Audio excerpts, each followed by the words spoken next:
नमस्कार, आप देख रहे हैं द बिहार टॉप। मैं हूं आदेशपुरी। भारत पे आतंकी हमला हुआ। जम्मू कश्मीर के पहलगाम में जो पर्यटक गए हुए थे उन पर आतंकवादियों के द्वारा निहत्थे जो पर्यटक थे उन पर धर्म पूछकर गोली मार दी गई और पूरा देश गुस्से में है और सरकार ने भी इसका बदला लेने की ठान लिया है और इसको लेकर कार्रवाइयाँ चल रही हैं। लेकिन देखिए कि इसी बीच नेहा सिंह राठौर जो है वो आज पाकिस्तान में चहेती बन गई है। हमेशा से अपने विवादित बयान और ख़ासकर एक लीक से हटकर ऐसे विवादास्पद गाने गाए जाते हैं, व्यंग्य किए जाते हैं। चलिए, डेमोक्रेसी है, अभिव्यक्ति की स्वतंत्रता है, देश में चुनाव हो रहा है या इंटरनल मुद्दा हो, इसमें आप कुछ भी बोलिए। लेकिन जब देश किसी बाहरी शक्ति से परेशान है और एकजुटता की ज़रूरत है, उस समय अपने खुराफाती दिमाग का प्रयोग करने की क्या ज़रूरत है।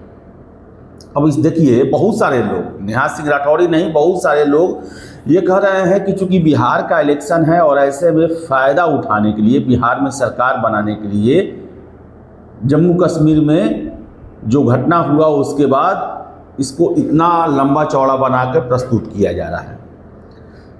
अब इस पर मैं दो तीन चीज़ों पर बात करूंगा। सबसे पहले कि भाई, बिहार क्या इतना इम्पोर्टेंट है? पूरे देश में देखा जाए तो जनसंख्या की दृष्टि से तीसरा, क्षेत्रफल की दृष्टि से 12वां और प्रोडक्टिविटी के दृष्टि से देखें तो बहुत नीचे का पायदान बिहार का आता है।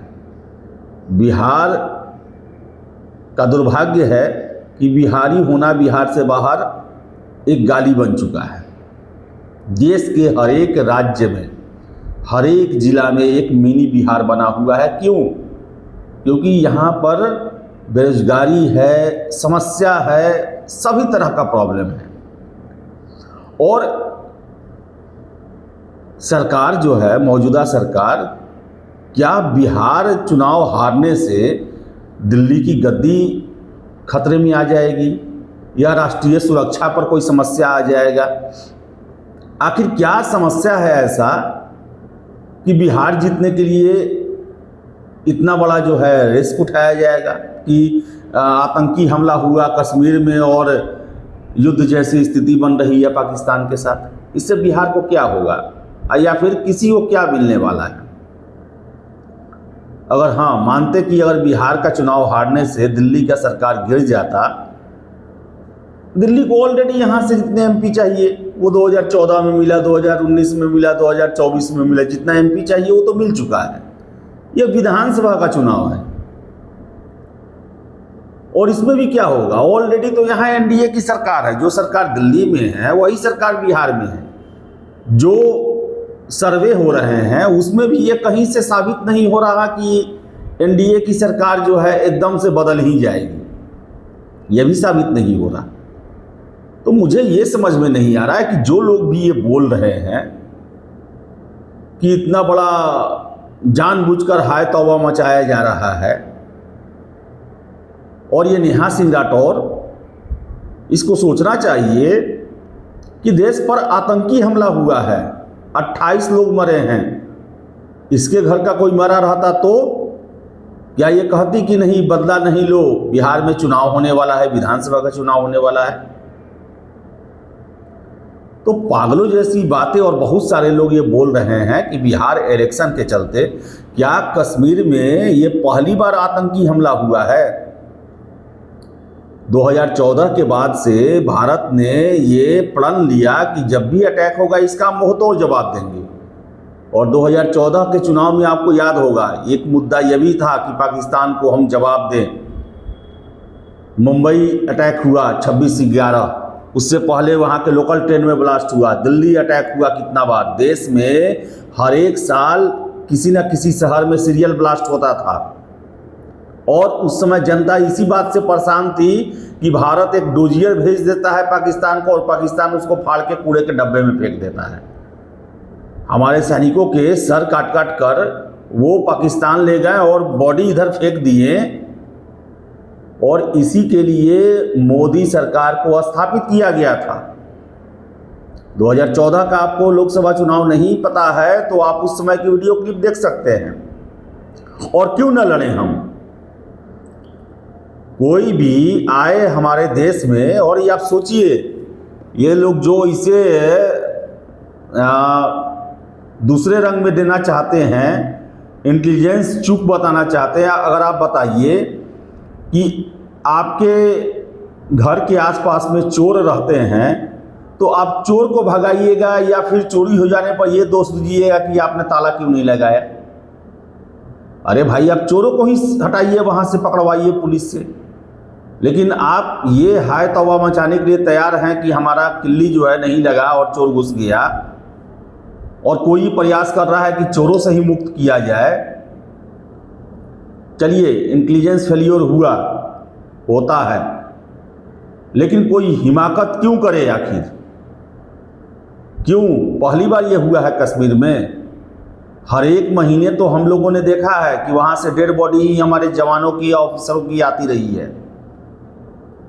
बाद में यही बिहार के जो कामगार थे, वहाँ पर जाकर जो मजदूरी करते थे, उन लोगों की भी हत्या हुई है।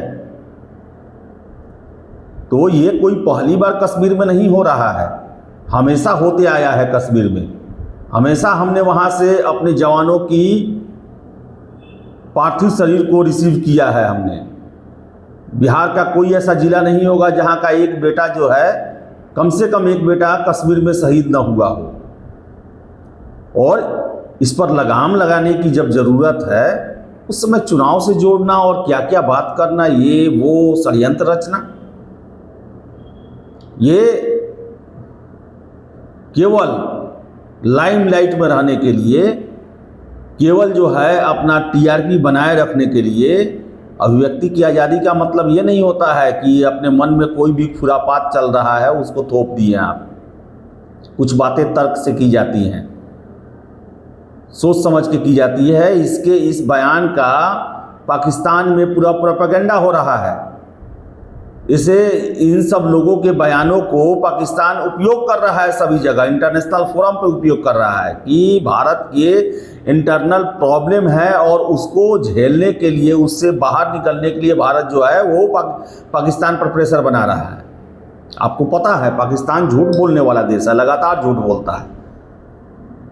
पाकिस्तान में अभी झूठ की खेती हो रही है, ना जाने कितने तरह के ये किए जा रहे हैं। और उसमें बिहार इलेक्शन, क्या बिहार इतना, लोकसभा का इलेक्शन रहता 1% माना जा सकता था, बिहार और भी विधानसभा का चुनाव, इससे क्या हो जाएगा? बिहार में विधानसभा चुनाव से बीजेपी हार ही जाएगा यहाँ पर, तो क्या हो जाएगा उसका? आज तक तो उसका कभी सीएम नहीं बना बिहार में। इससे कौन देश की सुरक्षा पर आंच आ जाएगा? इससे कौन दिल्ली के गद्दी पर जो है वो वहाँ की सरकार गिर जाएगी? कुछ भी तो नहीं होने वाला। तो ये फालतू बयानबाजी जो है केवल अपना लोकप्रियता बनाए रखने के लिए, और लेकिन ये सोचना चाहिए कि इसका नाजायज फायदा दुश्मनों के द्वारा क्या क्या उठाया जाएगा। गालियां पड़ रही हैं, सोचना चाहिए जब भी देश पर संकट का समय आए तो एकजुटता दिखानी चाहिए। उस समय कोई भी लड़ लेकिन नहीं करना चाहिए, ये हर एक लोगों के लिए है। और वही प्रयास किए जा रहे हैं कि सभी देशवासी एकजुट रहें और कश्मीर जो कि पटरी पर लौट रहा था, सुख समृद्धि शांति डेवलपमेंट वहाँ पे हो रहा था और उसी को रोकने का प्रयास था। और उसके लिए कुछ सुरक्षा कवच बने हुए हैं भारत में लोग, जो कि सेकुलरिज्म और लिबरलिज्म के नाम पर और एक्सप्रेशन ऑफ फ्रीडम के नाम पर जो है, एक्सप्रेशन ऑफ स्पीच के नाम पर जो है वो कुछ भी आए बाएं साएं कुछ भी बोलते चल रहे हैं। तो इस पर ध्यान दिया जाए और सरकार को भी ज़रूरत है कि ऐसे लोगों पर कार्रवाई किया जाए।